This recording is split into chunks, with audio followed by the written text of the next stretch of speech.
Well, 2 years ago, Penn State set the scoring record at the NCAA tournament. Then they broke that same record again. Will they be able to do it this season? Well, once again, the lineup's just as strong as it could ever be.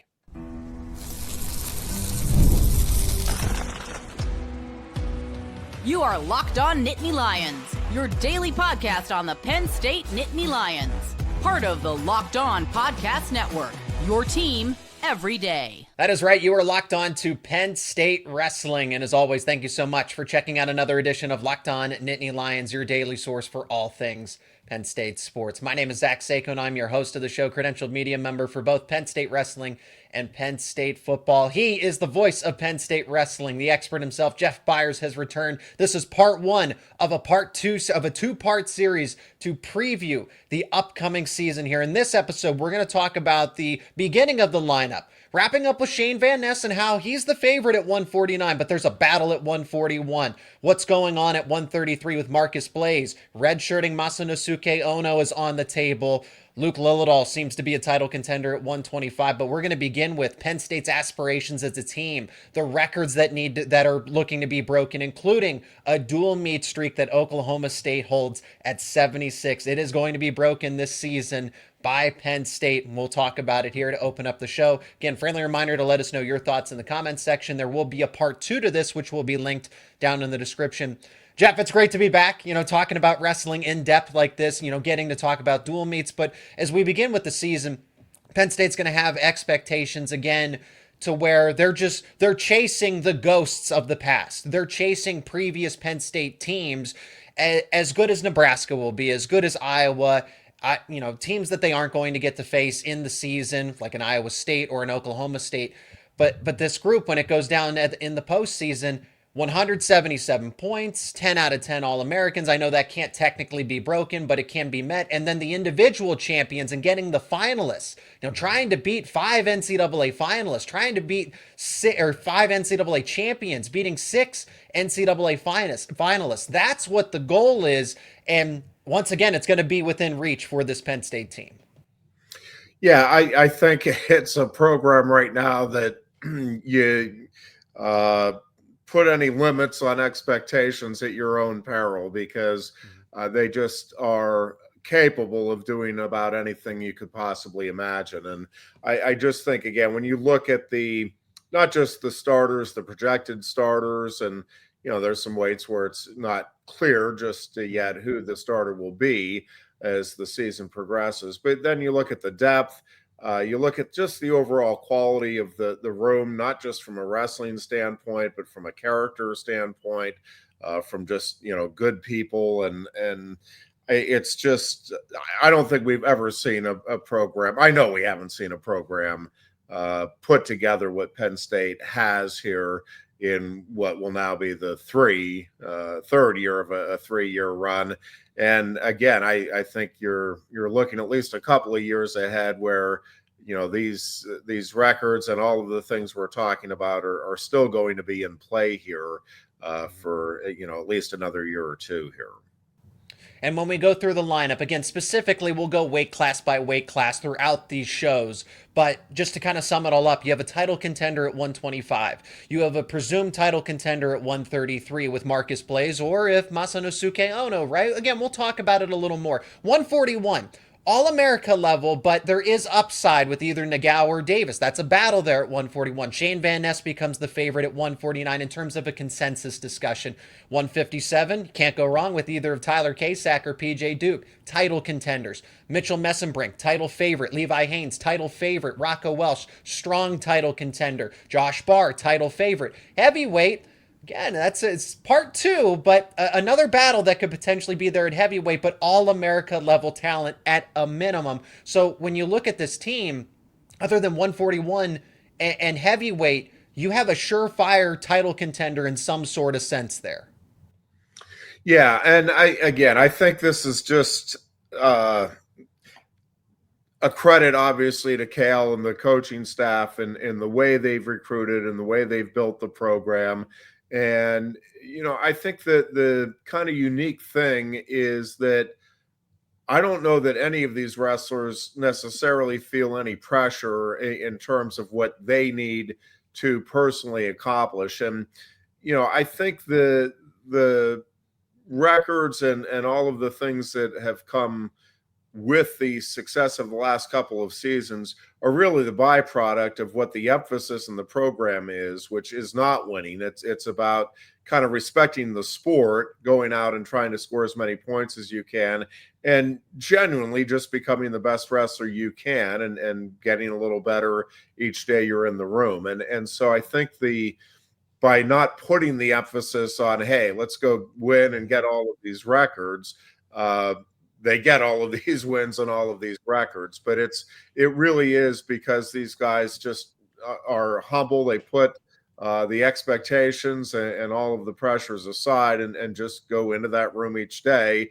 and figure out a way to make themselves a little better. If you want to know the secret to Cael Sanderson and Penn State's success, it's because they're not goal-oriented. It's more than that, but if we can simplify it down to one thing or one ideal, it's because they're not goal-oriented. They're process-oriented first and foremost. And then by proxy, you achieve those goals. So again, the goals that are going to be attacked, right, by nature of the sport, because they're there. But Cael will obviously say, hey, we just want to scrap. We just want to fight.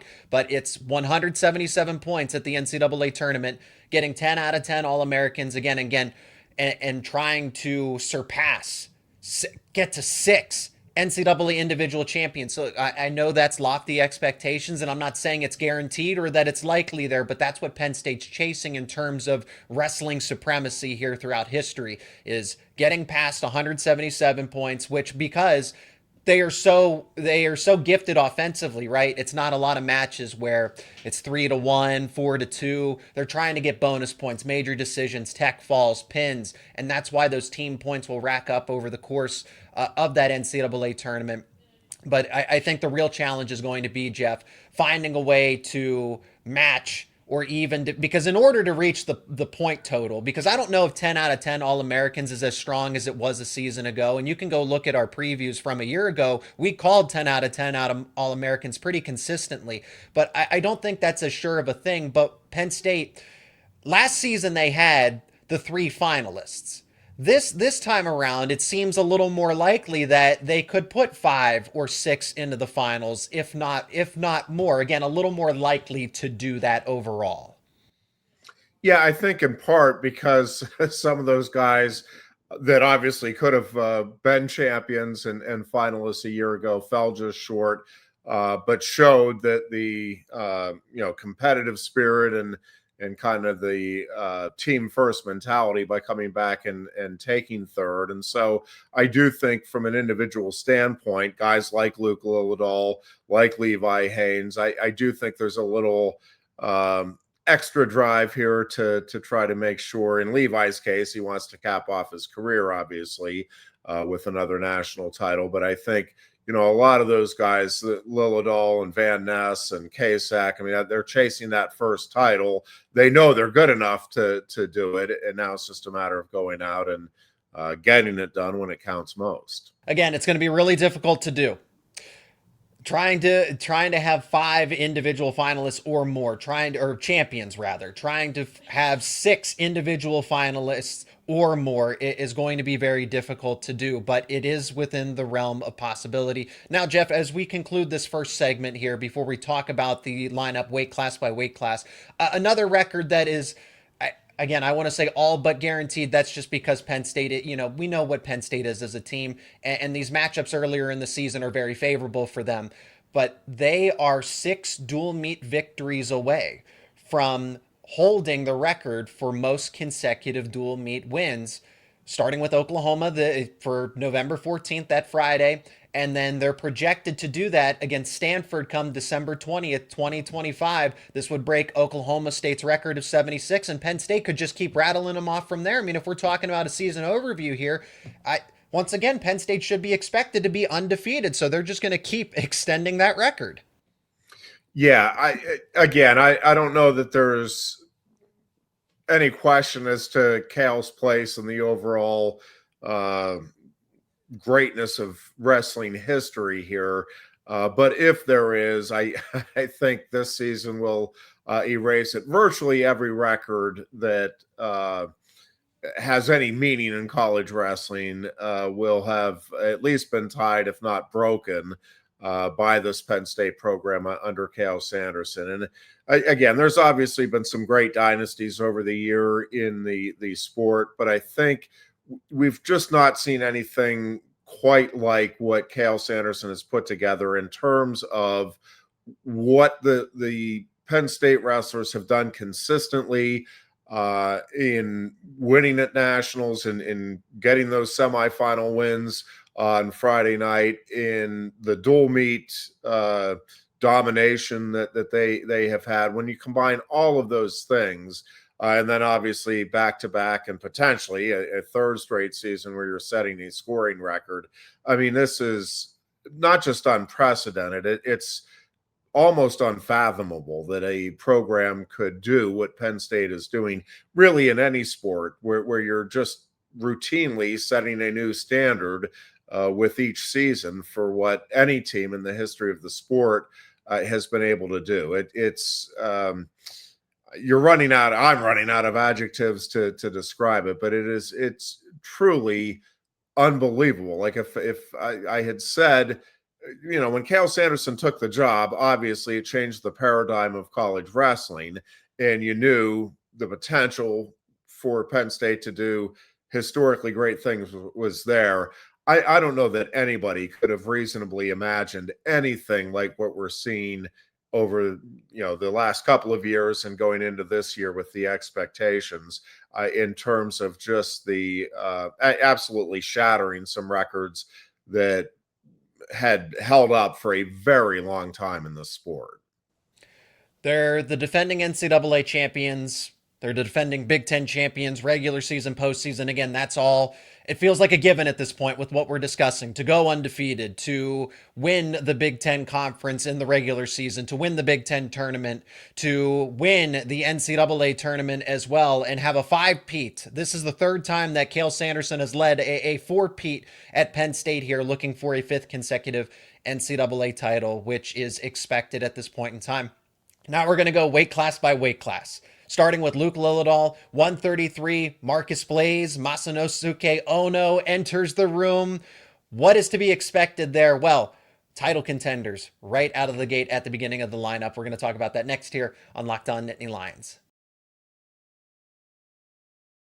And this episode is brought to you by Wayfair. The holiday season is right around the corner, and that means it's time to get your home ready. Whether you need more seating for guests, cozy new linens, or a fun serveware for holiday hosting, Wayfair's Black Friday sale is here to help you make your space shine. And the best part, you don't have to wait. Wayfair's Black Friday deals are happening all month long with up to 70% off everything from sofas to spatulas. You can upgrade anything. Dining room chairs, your rug from Wayfair, and it will completely transform your room. Everything's shipped quickly, easily, just in time for the holidays, and browsing through the Wayfair site is easy. It's easy to find pieces that actually fit your style. There's nothing generic, quality designs that feel personal.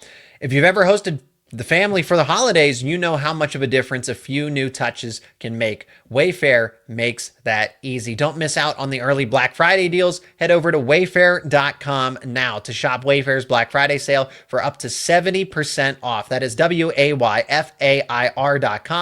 Sale ends December 7th. As we pick back up here, Jeff, one thing I want to point out briefly, and part of the season overview, but also as we start to talk about the lineup in depth, class by class, is the depth. You got to be able to withstand a long wrestling season, and guys, rest is just as important as the hard work.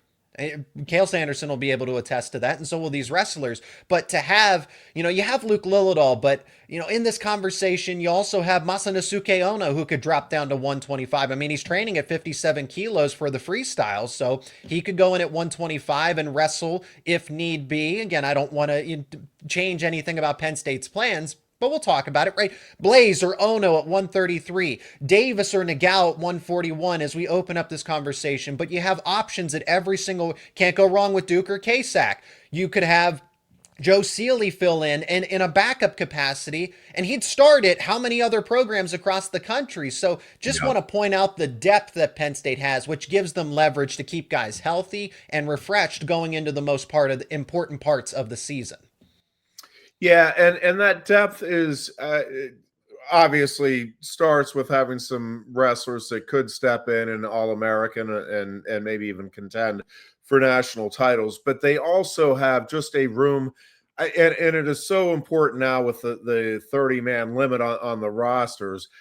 Every one of those guys in the room is valuable as a workout partner. I mean, there is a very clear purpose to why the coaches have the kids on that roster that they have. And even if you have some guys that, at least from the outside looking in, don't have the credentials and you're not thinking are going to be competing for national titles, I'm telling you that there's either a look that they're giving some of the guys around their weight in the room, or just a willingness to work out and train with guys in and around that weight class and give them a good feel that makes them valuable assets to have in the program. So, yeah, I mean, the depth I don't think has ever been as strong, but I think that depth shows up in several different ways in terms of benefiting the overall program.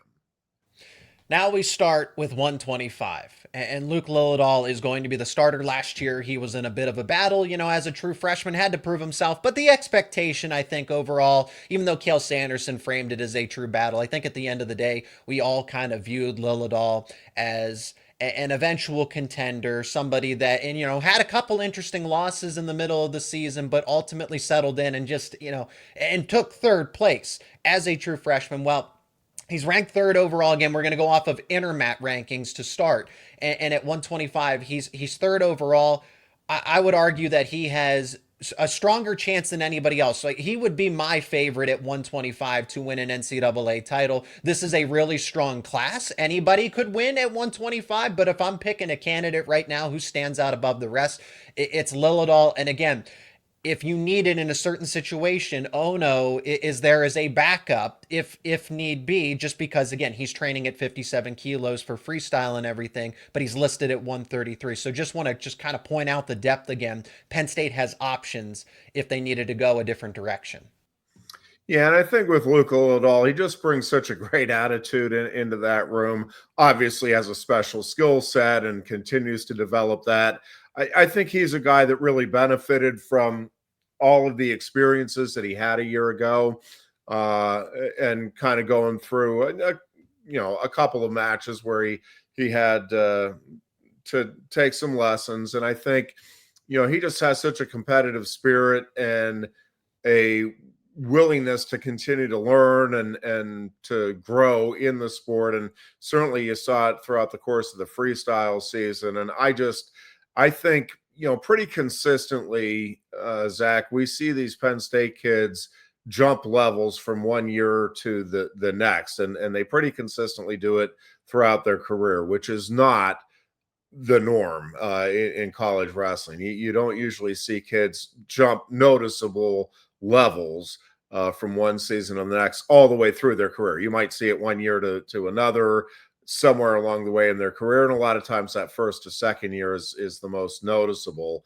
But I do think Luke it's going to be noticeable, the improvements from where he was even in March of a year ago, let alone if you go all the way back to the start of last season. And yeah, I think he's just one of those guys where the sky's the limit. You don't want to put any kind of limit on what he is capable of doing, because he does have, again, just everything you want in a wrestler in terms of the skill set, the attitude, the coachability, and just that passion that he brings to the sport.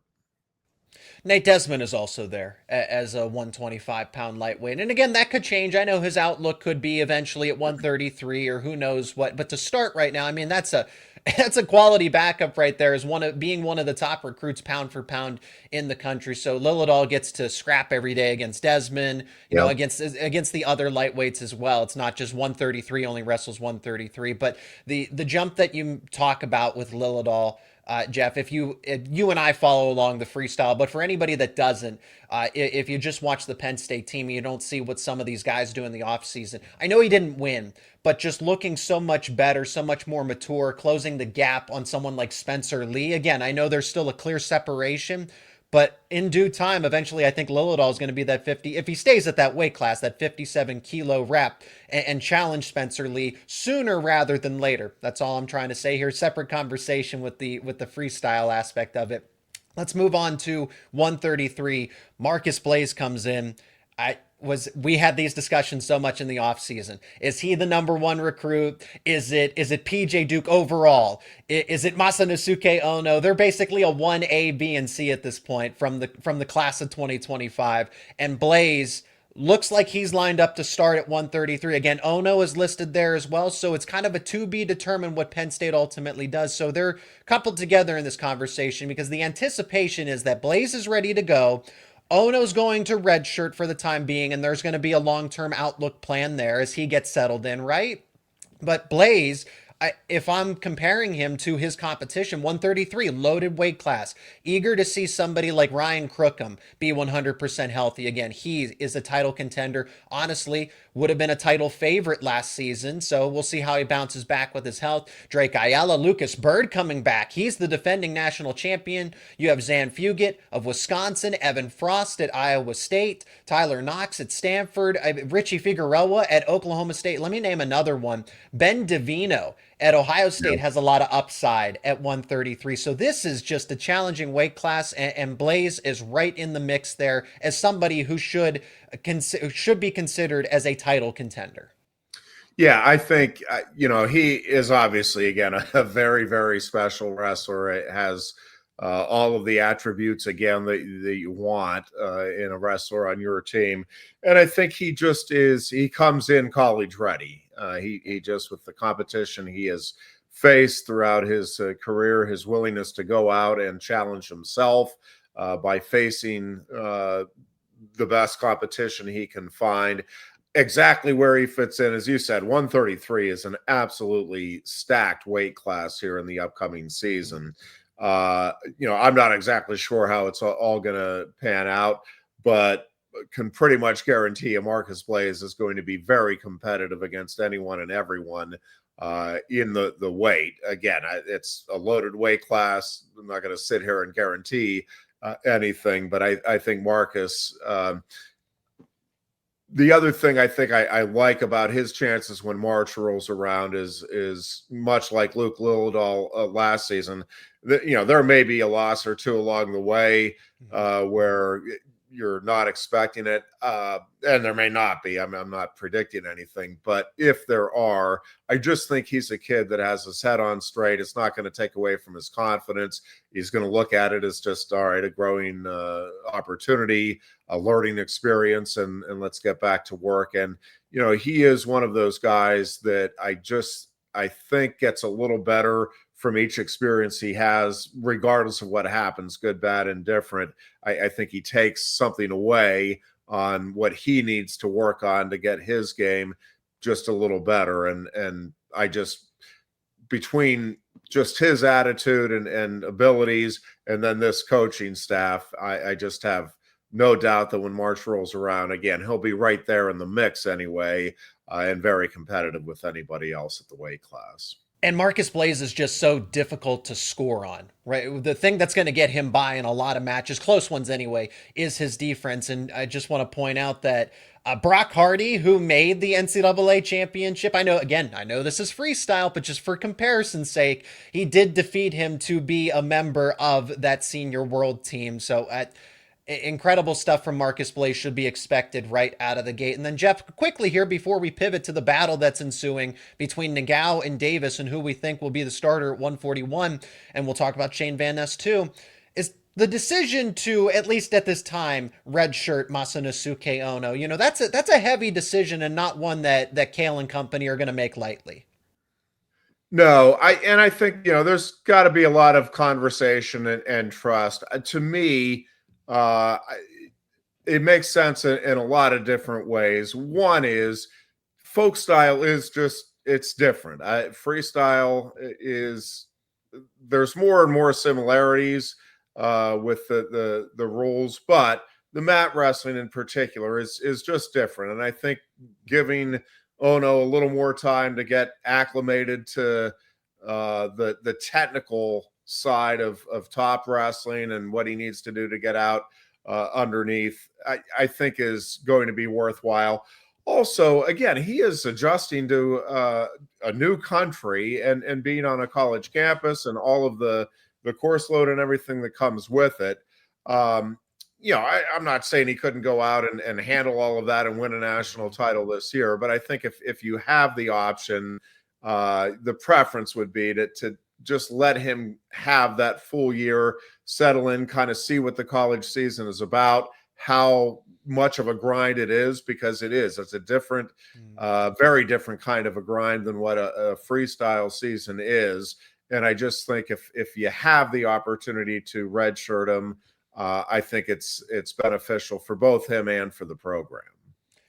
61 kilo senior world champion from 2024. And he's going to take a red shirt at Penn State, but it's just a great training partner. Blaze is going to benefit from it. Lilledal is going to benefit from it. Aaron Nagao and Braden Davis are going to benefit from it. Yep. But there's only one spot available at 141. And this battle is closer than you might expect it to be. We're going to talk about Nagao and Davis plus Shayne Van Ness at 149. That's coming up next here on Locked On Nittany Lions. And this episode is brought to you by FanDuel. The NBA is back, and there's no better place to get in on the action than with FanDuel, the official sports betting partner of the NBA. Even if you missed the start of the game or you want to ride the hot hand, FanDuel has live bets on everything from who will score next to fourth quarter comebacks. Plus, you can even combine your live bets into a same game parlay for a shot at an even bigger payout. It keeps every game exciting, especially when your team's making that late push. And right now, FanDuel is giving new customers $300 in bonus bets. That's right, $300 in bonus bets when your first $5 bet wins. Those bonus bets can be used on anything: NFL, NBA, college football. Lines for Penn State's next game are available. Penn State at Michigan State. And this is a little bit of a change here. Penn State is actually favored in this game after being an underdog for quite some time now. The Nittany Lions are 7.5-point favorites as it stands, minus 295 on the money line, plus 235 if you're thinking Sparty. The total is set at 48.5. If you like those lines, you can bet them over at FanDuel.com. And remember, new customers will get $300 in bonus bets when your first $5 bet wins. So head to FanDuel.com to sign up and play your game with FanDuel, the official sports betting partner of the NBA. And remember, there is a part 2 to this where we're going to pick back up with 157. So we're talking about lineup battles. Tyler Kasak, PJ Duke. Great start to the part 2 of this, which will be linked in the description, where we'll work our way up the lineup. So for time's sake here, Nagao and Davis. Well, I think people kind of forget about Aaron Nagao in the process because just unfortunate circumstances. A lot of lofty expectations coming in when he transferred from Minnesota to Penn State. He was an All-American that year. And then, hey, transfers over to Penn State, should be an anchor in the lineup at 133. Illnesses, injuries, right? Just bad luck. That's really what it came down to. It's not bad wrestling, it's bad luck. And then has a really long-term injury that keeps him out. And Nagao just continues to chip away, bide his time, work his way back. Kind of similar. I imagine that he's probably taken some advice from Shayne Van Ness, since Van Ness has been there as well.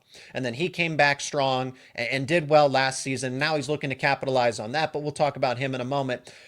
Nagao, I think, has a stronger chance than people might give him credit for to start and be the guy at 141 this season. And Braden Davis, fortunately for Penn State's logistics, could redshirt here. Actually, he still has a red shirt as a true junior.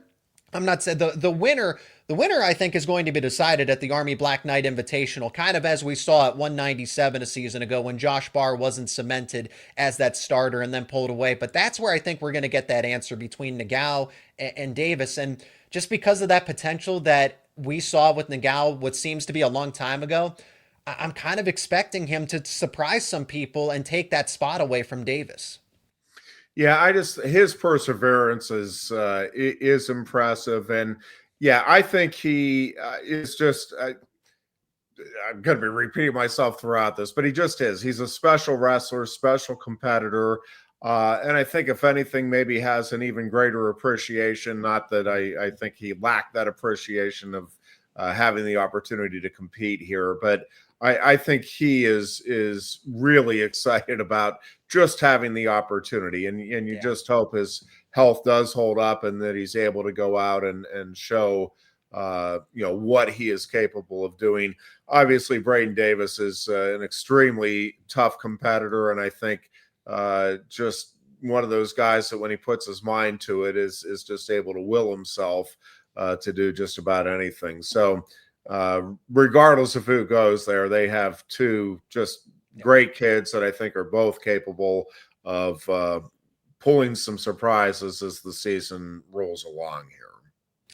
It's another weight class where, I mean, it's top heavy. I mean, Jesse Mendez, Brock Hardy, Luke Stanich comes back from a red shirt. It's really top heavy. I wouldn't say it's as deep as a 125 or a 133. I think the 141-pound champion is going to be one of those three players there. But again, Braden Davis finished fifth a season ago when Aaron Nagao was starting to peak early in his career. He finished fifth. So it's not like Nagao and Davis are too far behind, but I can understand the conversation, how it might get a little hectic or a little too far-fetched to say that, oh, Davis is a title contender. Oh, Nagao is another title contender just because of the way that 141 shapes up. I mean, this is Jesse Mendez's class. Yeah, and I will say 133 and 141, just going back to the depth part here for Penn State too, when you have guys like Kyson Garcia and Hayden Cunningham and Brock Weiss and Cale Nasdio, and I'm probably leaving somebody out. I mean, these are remarkable wrestlers that are going to be in there and again, giving these guys that are competing really good looks day in and day out. And I just, again, Penn State is in a very fortunate place. And yeah, I mean, Mendez certainly goes in as the favorite and rightfully so. Mm-hmm. But listen, I think when March rolls around, I think regardless of who it is that's in that lineup, for Penn State, they'll be ready to challenge anybody and everybody at the weight class. Now we go to 149, where there seems to be a little more certainty here. And depending on who you ask, I made the point, hey, Caleb Henson, as a former champion, lost to Ridge Lovett this past season, but Henson was going to be the odds-on favorite for the most part at 149. And now Shayne Van Ness takes that spot, but he certainly would have been a title contender regardless and could have beaten Henson. I'm just saying, for the most part, more people would have said, hey, I expect Henson to win an NCAA title. So unfortunately, you're just missing out on the competition. I hate it for the sport that he's taking a red shirt this season. I know that Virginia Tech has long-term plans with what they've been able to do in recruiting with Bo Bassett and Melvin Miller. So that's what they're trying to be a little strategic. So for the sake of competition, I don't like this at all. But for the sake of Penn State and trying to get another, title victory there, Shayne Van Ness moves up into that spot. And I know he's ready for the pressure. And it's not to say that, hey, 149 is a pushover, but he should be anticipated to win an NCAA title here. Again, Casey Swiderski transfers into Oklahoma State. Lachlan McNeil transferring over to Michigan. Paniro Johnson with the not a surprise necessarily, but just an eye-opener of an upset and a wrestle-off over at Iowa State. So that's where I see the class kind of settling down with 149s. It's really those four names, but Shayne Van Ness stands out above the rest. Yeah, I think there's some really good competition there at the top, but Shayne obviously has been right there and on the brink each of the last couple of years. And I just think it is, again, another guy that just keeps getting better, just has that offensive mindset, just relentless with the pressure. I think continues to fine tune some things technically. And, I'm expecting him to jump a level again this year. And I think if he does that, it's going to be very, very difficult for anybody to be able to top him, certainly by the time March rolls around. And that is where we will put a lid here on this the first of a two-part series. Part 1 in the books.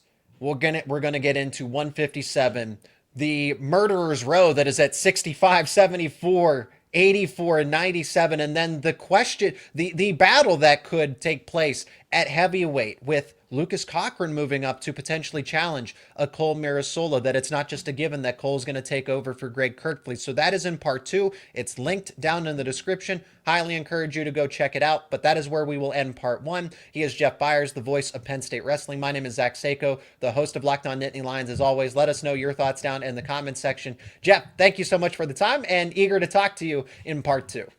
Sounds good. Thanks, Zach.